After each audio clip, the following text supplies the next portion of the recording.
உலக பணக்காரர்களில் ஒருவரான Elon Musk சொந்தமான ஸ்பேஸ் எக்ஸ் விண்வெளி நிறுவனம் பூமியின் சுற்றுப்பாதை, சந்திரன் மற்றும் செவ்வாய் கிரகத்திற்கு விண்வெளி வீரர்கள் மற்றும் பொருட்களை கொண்டு செல்லும் வகையில் Starship super heavy Starship rocket எனப்படும் உலகின் மிகப்பெரிய ராக்கெட்டை தயாரித்துள்ளது.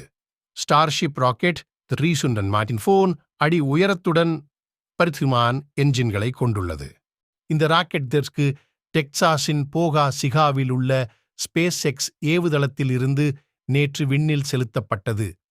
ஏற்கனவே 2 முறை முயற்சி தோல்வியடைந்ததால் 3வது முறையாக விண்ணில் செலுத்தப்பட்டது. ஆனால் நீரும் கட்ட சோதனையின் போது முன்பை விட வேகமாக விண்ணுக்கு வெற்றிகரமாக பாய்ந்தாலும் திரும்பும்போது தோல்வியில் முடிந்ததாக கூறப்படுகிறது.